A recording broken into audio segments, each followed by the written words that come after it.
I was going through my usual morning emails when one caught my eye. Normally, brands ask me to review a custom keyboard, but this time around they wanted me to build one. And not just any board, they wanted one themed after their game and to be showcased at Singapore's biggest IT fair. I thought about it for quite a while because the timeline was a little tight, but I still replied saying yes. So I had 2 weeks and the best way to start was to play the game. This is Infinity Nikki. It's an adventure game where you play as Nikki, a girl who gets transported to a magical world called Miraland through a mysterious miracle outfit. An outfit that once belonged to her mother. To find her way back home, Nikki and her cat companion, Momo, must explore Miraland and collect special outfits, each with unique abilities. Her journey starts in a town called Florawish, where she joins a stylist guild, kind of like an adventurous guild in typical isekai stories. As she levels up her stylist rank, she unlocks new areas and more outfits with cool power. But let's talk about Momo. It's your cat companion in Infinity Nikki.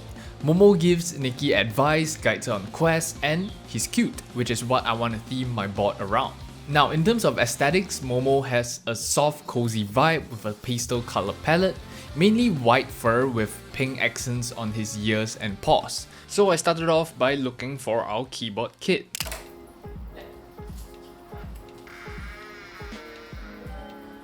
Alright, so it is currently the 7th of March, the IT fair is on the 13th of March. So I have 6 days, I have just received the board. So we don't have a lot of time to waste, so let me show you what board I've chose. So this is the Chill Keypaw 65. I thought about what keyboard kit to use for a very long amount of time. I couldn't decide until I saw this keyboard. This is perfect for Momo. It comes in a nice bag. So I'm not going to do a full usual review of the board. Instead, I'm just going to give you guys a breakdown of the features and specs it has in less than 60 seconds. So this is the Paw 65. It starts at $89. I have the purple unicorn colorway. It's fully made from aluminum with a nice two-tone look. We have PE, plate, case, and PCB foam. Our PCB has 5-pin south-facing perky RGB with hot swap sockets, and it's paired with a FR4 plate with some pre-looped plate-mounted stabilizers. The reason as to why I chose this board is because you can install ears as a RGB diffuser, which I thought was perfect. Typically, I wouldn't go for a board like this, but this just matches the theme too well. So now it's time for the build. I'm honestly not too worried about how it sounds. In a convention, it's typically really hard to hear how a keyboard actually sounds, but I still do want to make it sound good. So I went with the HMX Hibiscus switches, a smooth 5-pin linear switch which I really enjoy.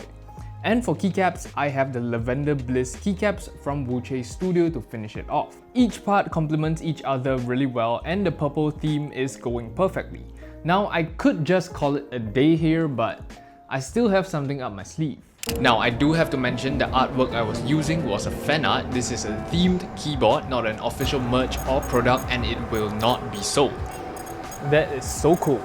So how sick is that? With the laser engraving, it adds so much to the board. All I need to do is wait till the laser engraving is done and the board is basically completed. Or at least that's what I thought. So for some context, the lab over at Cine Leisure, they're a keyboard store, and they just told me they acquired this laser engraving machine not too long ago. But they have only done text engravings up till now. It was their first time trying to do an actual image, and they did not expect this to happen either. Oh man. Sorry. It's okay. Oh shit.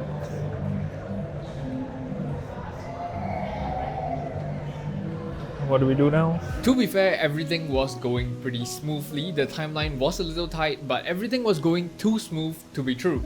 So now that we actually have a problem and I don't know how to solve it, all I had to do was go back home and try to think of how I could blend in this square into the board. But while I was doing that, I was drawing out different borders on Photoshop, trying to make it look like it was intentional. They gave me a call and they said they found a solution. Alright, so it's currently 8:49 PM and I'm at the store again because they just told me that they found a solution to our problem. So let's go see. Apparently, they took around with some of the settings and tested it on their own boards and managed to figure out how to do it. So the problem was solved and the laser engraving was done. So the least I could do is give them a huge shout out. The lab at Cine Leisure, if you guys want something engraved onto your keyboard, they're starting a service for it really soon. So if you're interested, I'll leave some details in the description down below. Alright, the board is done and I am honestly really happy with the board. All that's left to do is bring it to the convention and let other people see it. So I made my way to Sandex City Convention Center. It's where the IT fair is being held, and I got to meet the project manager of this whole thing and got his reaction to the board. Nice. Wow. Okay. 3, 2, 1. Ooh. Pretty. Very cool. Very cool. It's laser engraved. Yeah. Nice. So yeah, we did it. It's honestly a pretty cool experience. Building a board to be showcased at an event, and not only that, be used by other people to play the game. It's honestly really fun. I rarely get approached by companies to do this sort of a project in Singapore, and I definitely had a ton of fun on this project, so I'm definitely looking forward to do more unique projects with other brands. Now, Infinity Nikki will be available on Steam really soon, but for now you can wishlist the game. I'll have it linked down below. And of course, the IT show is still ongoing for the next 2 days. The keyboard you've seen me build will be right there for you to check out and use while trying the game. If you have enjoyed this video, go ahead and leave a like. It helps me a lot, helps the channel a lot. Comment your thoughts on the final product that I created. And aside from that, subscribe if you enjoy my content. I'll see you guys in the next one. Peace.